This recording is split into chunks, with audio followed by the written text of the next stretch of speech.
Okay folks, version 9 is out for all Tesla cars, including the long-awaited Dashcam feature. Let me show you how to set it up on a Model 3.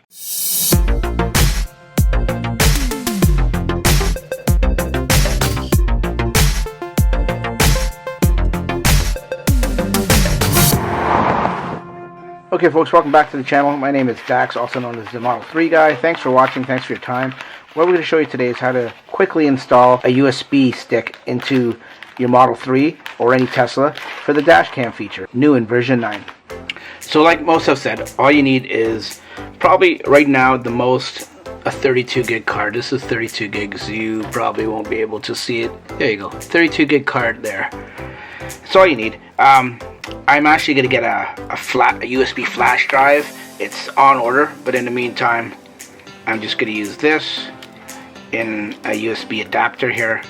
That's all it is. If you can get one of these, this will work too. It's a USB adapter. It should do the trick. Plug it here. We're going to put it into the computer and label it properly. Okay folks, once the card is inserted into your computer, this is a Mac. A PC will be the same thing. It'll pop up. As you can see, it's factory specs here. Nothing's been done to it. It's brand new. It's called No Name, so we can keep that fine. Just go into properties or in a Mac, get info. What we want to make sure here is that it's MS-DOS. It's FAT32 formatted. That's the format that most, if not all, USB thumb drives and sticks come in. So FAT32 is where you want it to be in. It says No Name. We can rename that afterwards, but basically we want to come out of there. We want to make a new folder and we want to name it. It has to be named this, folks. It has to be named Tesla Cam. Okay, no quotations or anything, no spaces, exactly like that with the capitalization, Tesla Cam. Press enter. It's going to save that folder, Tesla Cam. Okay, and then what we do from here is we can name this whatever we want. Let's go back in here, name it whatever you want, just as long as it's named properly. We're going to name it Tesla Cam, just like the actual folder, so we know. Then from here, we can eject it and go to the car. Okay folks, this is what was in the package. It is a USB splitter or a 4-port, like a 4-in-1. You don't need 4, but I got this on Amazon for the low price of $14 Canadian with free shipping. It was Prime eligible, so, and same day shipping too. So this is what I got. This is all you need. You don't even need something like this, this much as 4. I would say 2, maybe 3 tops, but let's open the package. So as you can see here, it's very simple. This is all it is. This is all it takes. It's got 2 on this side, 2 on the other side, and this is the main that goes into the main. As we know, on the Tesla Model 3, there's only 2 USB up located at the front that has power and data. So that's what you're going to need. You need the power and the data, and that's at the front. And you don't want to take up your charging for your smartphones that Tesla has so ingeniously put in there. But the only problem is, the only drawback is they've only put 2, and now they're offering a dash cam feature. So this is a solution. Let me show you how to install it. Okay folks, once you have all that set up, bring it to your car. Open up the charging ports here. Now the USB stick has to go to one of these front ports because these front ports have data and power. The ones in the back seats, they're only power. So you take your stick. Now, remember this. This is what we opened up, what we got off Amazon. This is a 4-way, like a 4-in-1 type of thing. It splits one USB.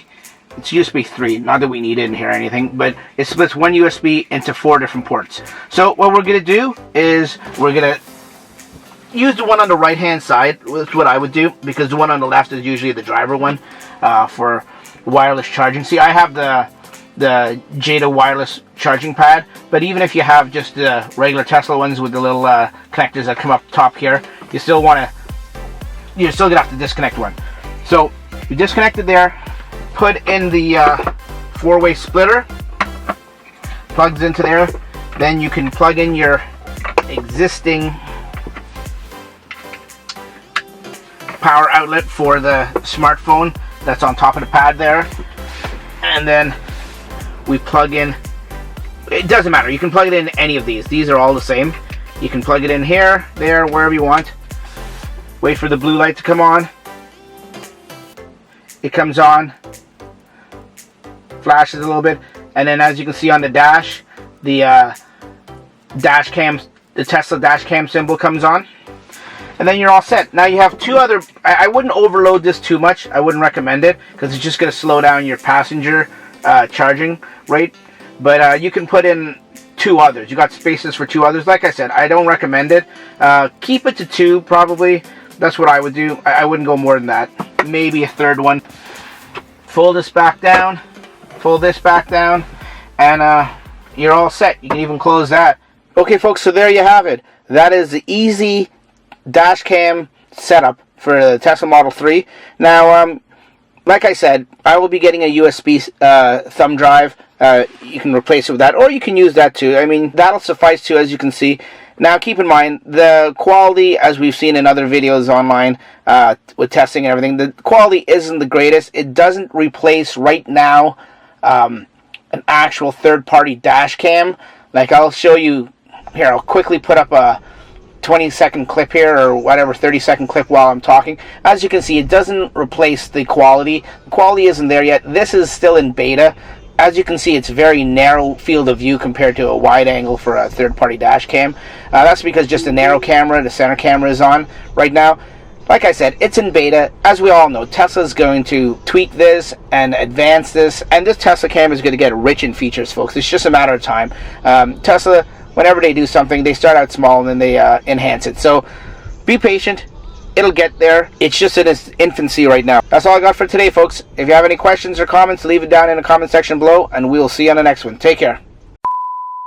Oh, before I forget, if you want to save the clip, you have to manually do it. It doesn't do it automatically right now. You just click on this, makes a little noise, shows you a little green arrow, and it saves, and then it keeps recording.